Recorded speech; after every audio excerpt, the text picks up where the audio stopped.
Hello, this is your main man, Dr. Life, in the business of saving lives, first responder, responding to unnatural, artificial, man-made disasters.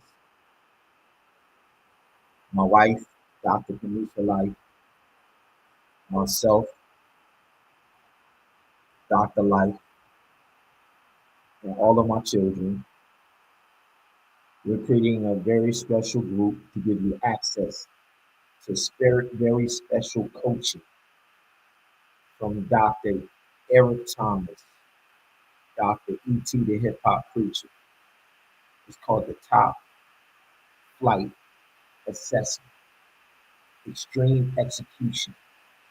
And on top of that gift, a communication tool based off of your learning style, your brain, and it teaches you how to execute on the highest level in your learning style, and also teaches you how to communicate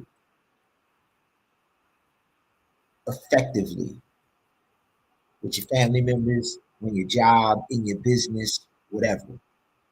But on top of that, ET has come back and created a 21-day how to get into the from the bottom 99 to the top 1% in 21 days. A new principle every day to help you climb that ladder. And we want to invite you. We want to be your bridge. We want to be your key. We create a special group within the group. Then it's going to be live conferences where he's going to take the training that's online that we're going to give you access to. Invite you to the conference. And then we're going to invite you to join our special Top Gun, Top Flight assessment. Because with our coaching, we doing makeovers, marriage makeovers, financial makeovers, physical fitness makeovers, holy spiritual fitness makeovers, 4D. We're going to take that training from ET. We're going to help you apply it to the 4 most important phases of your life: transformation and transfiguration. So now I'm going to turn it over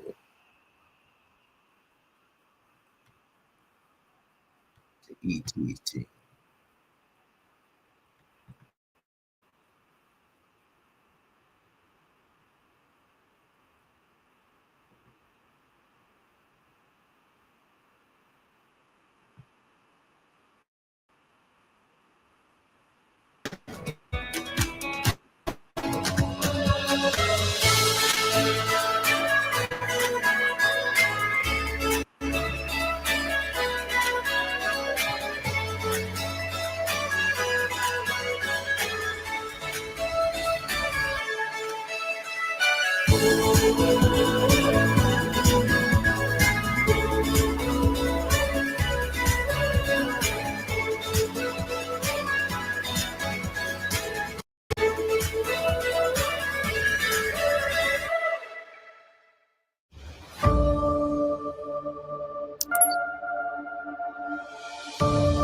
Good morning, good morning, good morning. And for the final time, welcome back to the 1% Challenge. This is it, y'all. The grand finale. We got ET, we got Maul, we got CJ. Hey, just swap me for Carl, and we got a whole S2S episode about to go down right now.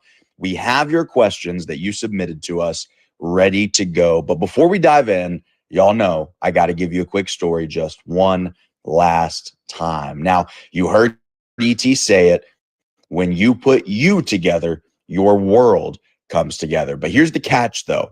As you put yourself together, you might not be able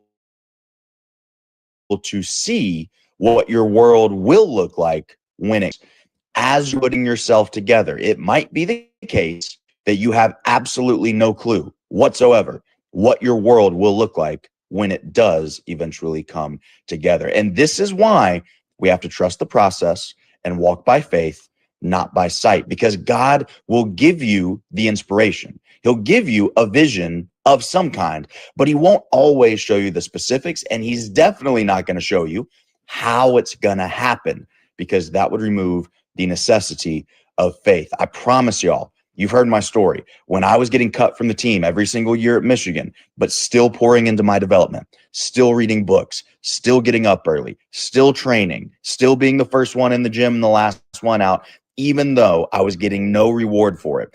It looked like I was doing all of that for absolutely no reason. Like, I looked crazy for doing that stuff in the moment.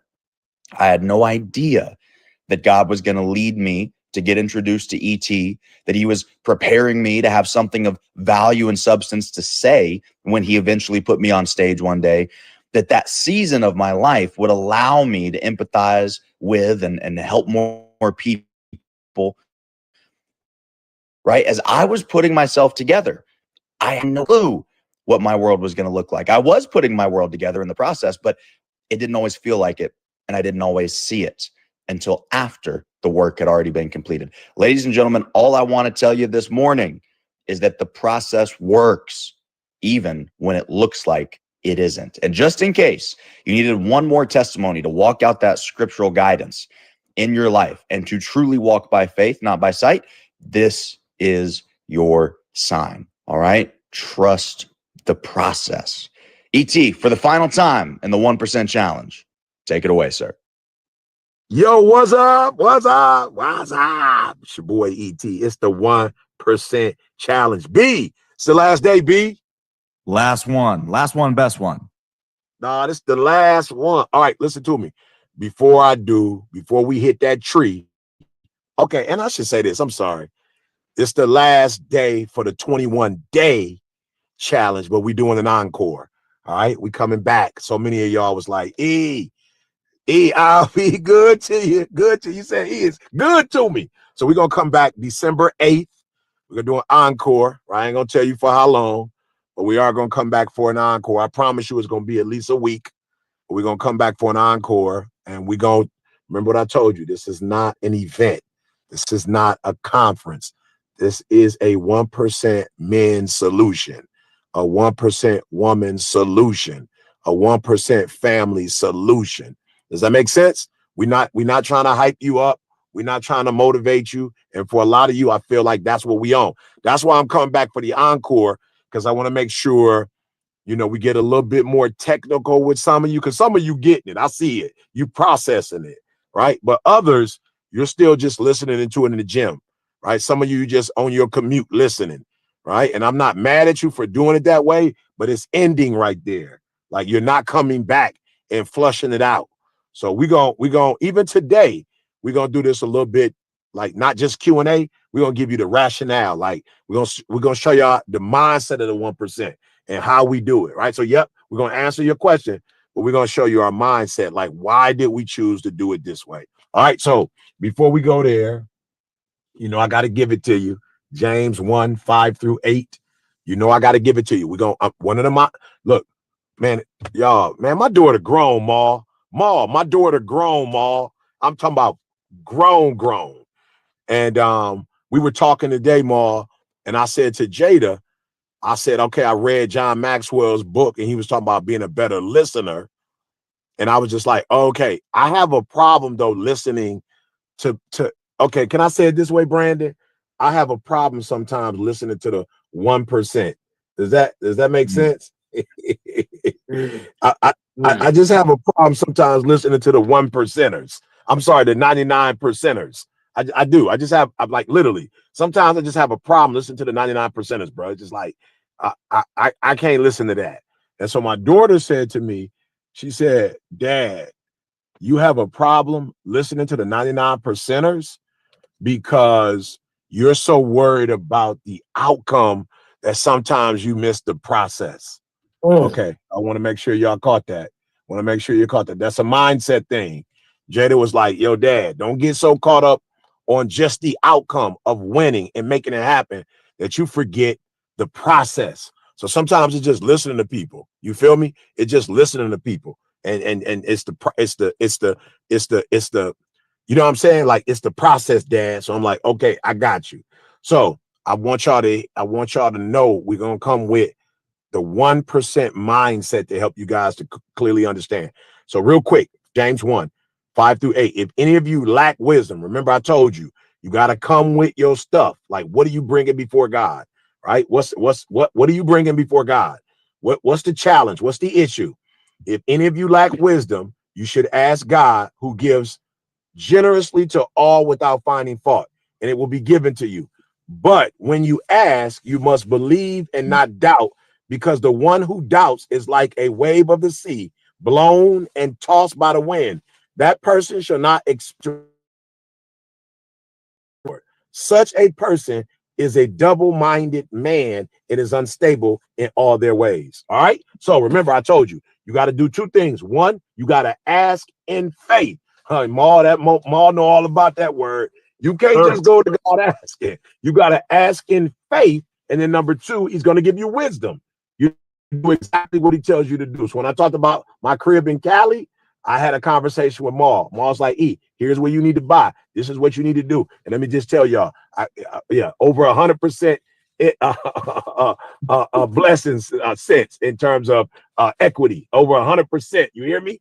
All right. And so I'm gonna get out the way. We're gonna start with Brandon. You've been doing intros and outros, but you got a couple questions. Give us your question that the men have asked you. Remember, 1% mindset. Tell them why you're doing it this way, or maybe tell them how you used to think like a 99%er and what's changed. Talk to them. Yeah. So we got so many questions. We could only pick a few of them, but I got two right here in front of me.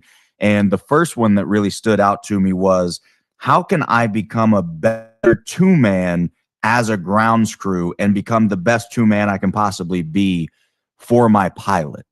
And the 99% version of me, when I first started working with you over 6 years ago, would have said, well, I'm not a pilot, therefore this is irrelevant to me. Like I can't grow my pilot. I can't change. Matter of fact, as a grounds crew, one of the number one things that I hate is change. So asking me to change, I would have been just resistant to the whole idea. The new 1% version is, no. I owe it to the person I'm working for, that pilot that I'm attached to become the best grounds crew or the best two-man that I can be. But not only that, I owe it to myself to become the best two-man and grounds crew that I can be, because that will only lead to more opportunity for me. So the first thing that you have to do is get rid of the mindset that that's not who you are. You can't change. You can't be a good two-man because you're a grounds crew and you're just here to support. That's not what that means, right? The assessment or who you are or what personality style you are is not a limitation. It's not putting you in a box. It's not limiting you to a certain set of behaviors or not. You can always grow no matter what you are. So that's the first thing that I would say. Now, to actually answer the question, how do you become the best two-man for your pilot? You have to grow your pilot without trying to out-pilot the pilot that you're working for. So what does that mean? When I say grow your pilot does not, the pilot that's in your life, they do not have the time, nor do they want to make all the decisions. And that's why they hired you. Like, I'll never forget the first time that I went to ET with a question. He was like, I don't know, you're my agent. That's your decision. You figure it out. And a lot of people with a response like that might get offended. But in reality, what that means is he trusts me. And my job, the way that I make my money, is by making those decisions on his behalf, right? So if you're not decisive, if you can't negotiate, if you can't deal with change, if you're not comfortable in those environments, that's not only going to limit you, but it's going to limit the pilot that you serve. So the first step is growing your own inner pilot. And you might say, well, how do you do that? It has never been easier. So when I did it, ET threw me into the fire and said, okay, go negotiate for me. And I learned as I went. These days, you can literally go to ChatGPT and say, ChatGPT, I want you to act like an executive of a Fortune 500 company, and I want you to push back on me while we try and negotiate. Put it on the voice mode and literally talk to it. So you can literally practice dealing with conflict, practice being decisive, practice whatever those pilot attributes are that you need to grow in an environment where there's no stakes. It is zero pressure. So that's the first thing I would do, is do some sort of daily practice to increase and grow your pilot. Now, here's the caveat that I put on the end of that, E. Do not try to outpilot the pilot that you're with. Because when I say grow your own pilot, what that does not mean is somehow get it in your head that you're the new pilot now, you're the new big dog on the block, and you should be the one man, not the two man. Right? And we've heard E and CJ talk about this over and over throughout the challenge and in other content. The reason that most dynamic duos split up and break up and do not stand the test of time is because whoever is the two man, instead of keeping their focus on support and growing their own pilot to support the unit, they end up just trying to support themselves. Now, it doesn't mean that you can't have your own thing. It just means that in that environment, your job is to serve and to be the best two man that you can be. So I treat people and decisions and conflict differently within ET's organization than I do my own business. Like, I have my own business with my own other clients outside of ET. I'm way more pilot-like in that environment because that's my job. And as a grounds crew, part of your superpower is your flexibility. So you just have to have the self-awareness to understand, okay, in this environment, in this role, I'm growing my pilot not for the sake of outshining that other pilot in my life. I'm growing it for the sake of supporting that other pilot in my life. Then when you're in a different environment doing your own thing, great, go be the boss. But you got to keep those two separate. So grow your pilot, but never try and outshine the pilot that you're supporting. That's what I would say, E. Yep, that's good. That's good. You want to go with your second one? You want Maul to? Oh, let's go back and forth. I want to hear Maul get in here. Well, hey, I'm gonna just cut. Hey, Brent, I got 2.5. I know. He said 2. I got 2.5 though, because there's one question on there I just couldn't. You know, what I'm saying, it was talking about my queen, so I had to. Yeah, and I said, and I'm gonna be real, y'all. I told him that's not even fair. Like that's we can't even. We probably won't even glean what he gleaned from it. You know what I'm saying? So I told him, just give me one more. Hey, if this was the podcast, I would tell the camera to put it right at me. But I'll go with my first one. So the question was, what is the first step for someone who wants to be 1% but has lost his fight from being from being beat down by life? Hey, I wanted to take that one because it's so deep, and that's everybody, right? At one point in time, I was beat down, right? When I didn't make it to the NFL, I was beat down, bro. I told you I was suffering from PTSD, post-traumatic sports disorder, where I just thought that I was going to make it, right? I just knew I was right at the front door of being a 1%. But the thing that I want, the first step, right? So we're going to break this thing down. The first step is, just because your reality is what it is, doesn't mean that your speech has to be that, right? Look, in the word, it teaches us, let the weak say, I am strong. Let the sick say, I am healed. You're not supposed to speak your current reality. You're supposed to speak exactly what you want your reality to become. So just because you're beat down don't mean that your speech has to be beat down. It doesn't mean that your vision got to be beat down. It doesn't mean that everything that you want has to be beat down, right? Just because, your reality you feel is beat down. So for someone who wants to be the 1% but lost his fight, the first step is to change your speech. The second one I'm going to give you, the second step is, I always say, one of my favorite scriptures is, iron sharpens iron as one brother sharpens another. You need to get in the room with other 1%ers. I cannot stress this enough. I always talk. Now, this is not a scripture. This is Jamal, right? Your level of exposure will determine your level of success. So if you're beat down, life has gotten you get around other individuals that's doing it on a high level. Get in a room of other motivated individuals, other people that's not beat down. And I guarantee you the yoke, I always like to say the yoke that's on them is going to fall off on you unconsciously, but you're in a room of people that's just beat down also. They're not going to do anything and be able to help get you out of that situation. So you want to get around other 1%ers. And it's something about proximity. It's something about being in a room. When I tell you, man, I can't make this up. When I talk about exposure, here it is. You just heard E talk about real estate. You just heard E talk about equity. You heard him talk about what he got going on. You guys been knowing just over the last few years, I've been speaking. I've been on stages. I did a keynote in front of 20,000 people. It's a reason why E is doing real estate, and it's a reason why I'm doing motivational speaking now. It's something about exposure. So please, my second step to that is get in the room with other individuals. That's not where you're at, but where you want to be. That's good, Ma. That's good. Come on, let's go.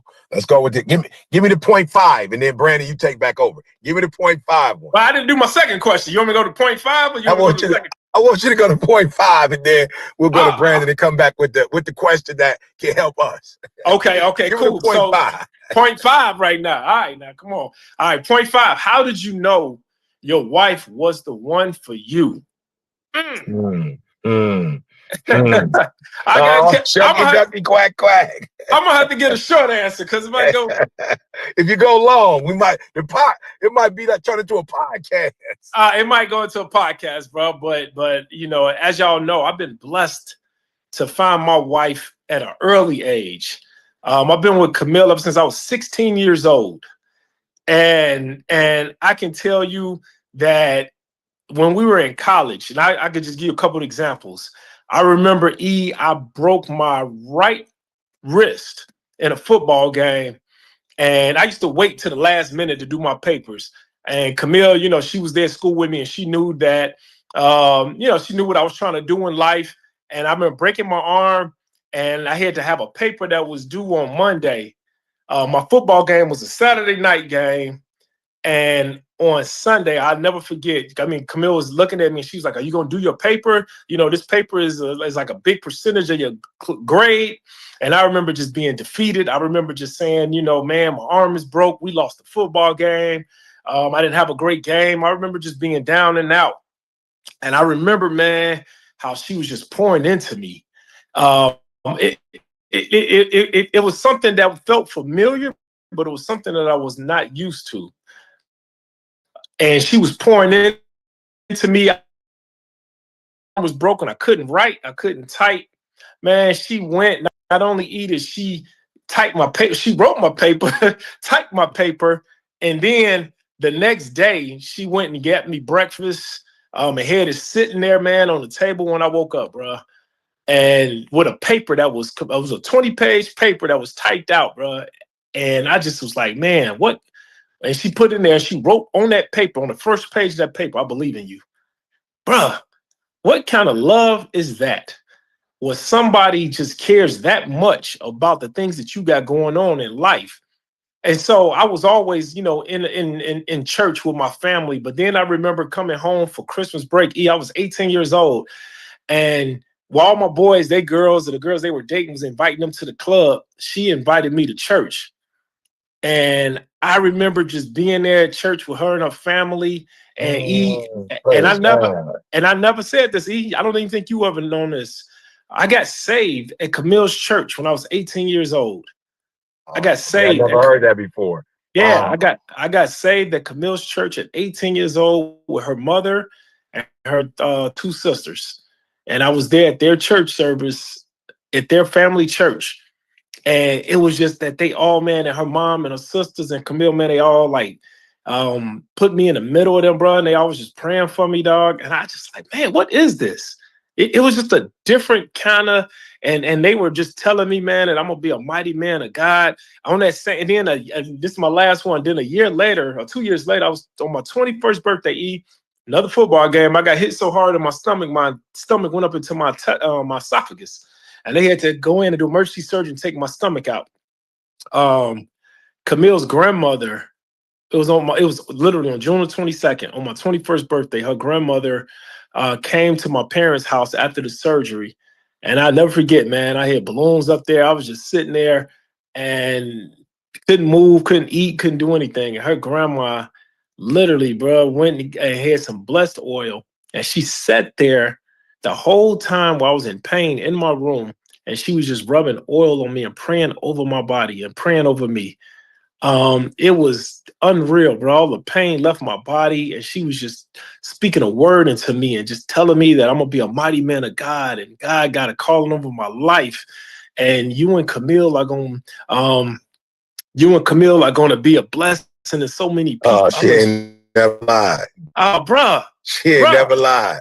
Bro, I was 21, and Camille was just so. How did I know Camille was the one for me? It was something bigger than just her. It was her family.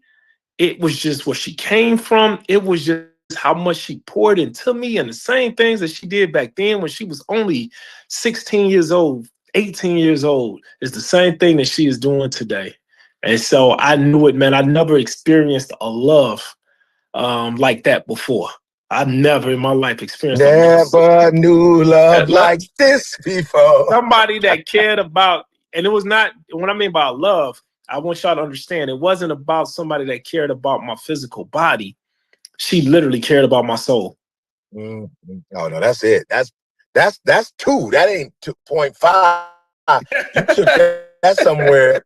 Yeah, you took somewhere we could get blessed. Brandon, talk to me before I bring C in. You know, C ain't never like quiet. So we got a position where we get to talk before we can bring him in. So give me that next one, and then I'm gonna be like, C, come on, holla at your boy. Yeah, we got to get it in while we can. Hey, Maul, just know I'm paying attention, man. I'm paying attention. I'm still single, so I'm paying attention and looking for the right thing. So that answer blessed Look me. for the oil. She got the oil rubbed. Look for the oil. Oh man. Okay, so here's the second question that I got in front of me. It says, how do you create that dog inner confidence? And then how do you sustain the inner dog and command presence? So I'm not going to give you a personal development answer because I've read all the books, I've listened to all the tapes, and I know we've all heard it before, right? You write down your affirmation, you say it a few times during the day, you write it on a sticky note, you put it on your bathroom mirror. Like, I've heard that stuff. And I'll just be honest, for me, it wasn't enough. And if that stuff works for you, if that's how you increase your confidence, praise God, keep doing it. For me, I felt like I was starting from so far behind because of, you could call it childhood trauma, you could call it personality type, whatever you want to say. But I was starting from so far behind that wasn't enough to push me into being truly confident. For me, I had to have a track record. That's where it all came from. Because I look back at my life now and I go, wow, B, you really used to get panic attacks talking in front of 20 people because you were so introverted. And now you've been on stage in front of thousands. Like, wow, B, you used to hate conflict and negotiation. Now you've closed over $10 million in sales. Wow, B, you used to be so inarticulate with your words. You wrote an Amazon bestseller now. And so eventually I just started to believe that no matter what situation I found myself in, I've got what it takes to figure it out. And that came from the track record and the evidence and the receipts that I've built up over time. So the question then becomes, how do you actually get there?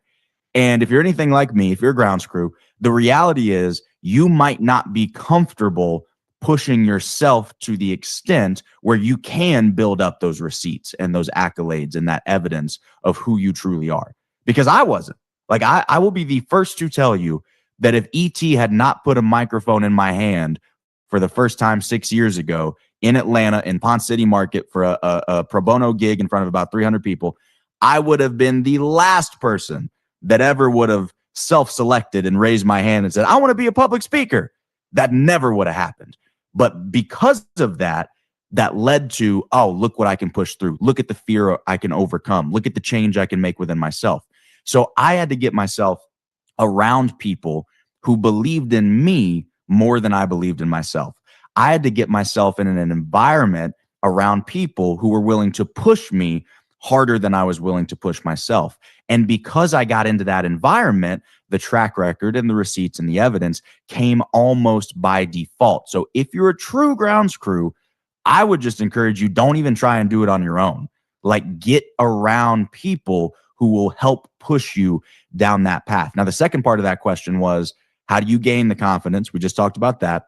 The second part was, how do you sustain the confidence? And you guys have heard me talk about this time and time again.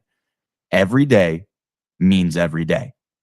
Every day means every day. So for me, my daily habit is I work out every single day. I've worked out every single day for over 10 years straight.